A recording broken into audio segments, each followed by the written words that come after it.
آپ تمام ناظرین کا TN اردو نیوز میں استقبال ہے۔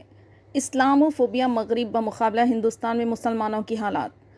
حالیہ برسوں میں اسلاموفوبیا کا عروج مغربی ممالک میں خاص طور پر بعض تنظیموں کی ایما پر ایک تشویشناک رجحان بن گیا ہے، جس سے مسلمانوں کے خلاف امتیازی سلوک اور تعصب کو ہوا ملتی ہے۔ یہ الزام لگایا گیا ہے کہ مسلمان افراد کو صرف ان کی مذہبی شناختی بنیاد پر ملازمت کے موقع یا ترقیوں سے انکار کیا گیا تھا، جبکہ دیگر افراد کو سفری پابندی، ٹرمپ انتظامیہ کی طرف سے اور اسلاموفوبک بیانات کی وجہ سے دقیانوسی تصورات کی وجہ سے اسکولوں میں غنڈہ گردی اور اخراج کا سامنا کرنا پڑا۔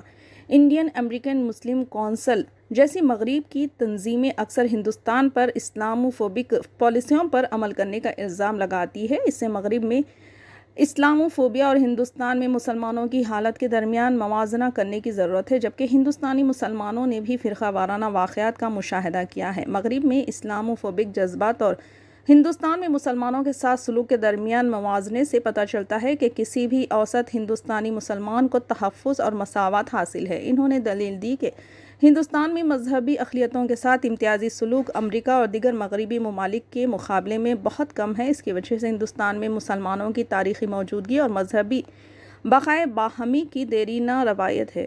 مزید برآں فرقہ وارانہ ہم آہنگی اور تنوع کے احترام پر ہندوستانی معاشرے کے زور نے اسلاموفوبیا کو کم کرنے میں اہم کردار ادا کیا ہے۔ تاہم یہ نوٹ کرنا ضروری ہے کہ امتیازی سلوک اور تعصبات کی مثالیں اب بھی موجود ہیں۔ ہندوستان کے مذہبی بقائے باہمی کی ایک مثال لکھنؤ شہر میں ہے، جو اپنے شاندار اسلامی ورثے اور مضبوط ہندو مسلم ثقافت کے لیے جانا جاتا ہے۔ یہ شہر کئی تاریخی مذہبی مقامات کا گھر ہے، جیسے کہ باڑہ امام باڑہ اور بھول بھلیاں، جو تمام مذاہب کے لوگوں کو اپنی طرف متوجہ کرتے ہیں۔ مقامی لوگوں نے اس تنوع کو قبول کیا ہے اور ایک دوسرے کے تہواروں میں سرگرمی سے حصہ لیتے ہیں، جیسا کہ ہندو عید مناتے ہیں اور مسلمان دیوالی کے تہواروں میں حصہ لیتے ہیں۔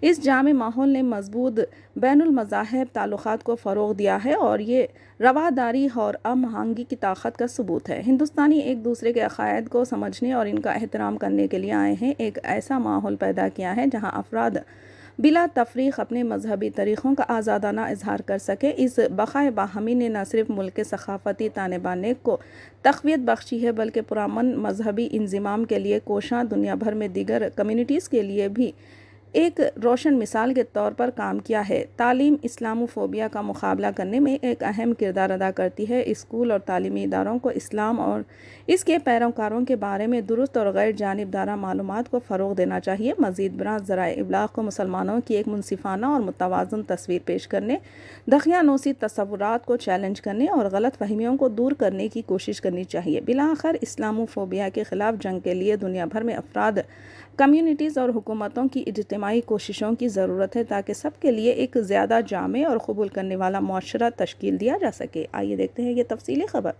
چینل کو لائک کریں، شیئر کریں اور سبسکرائب کرنا نہ بھولیں۔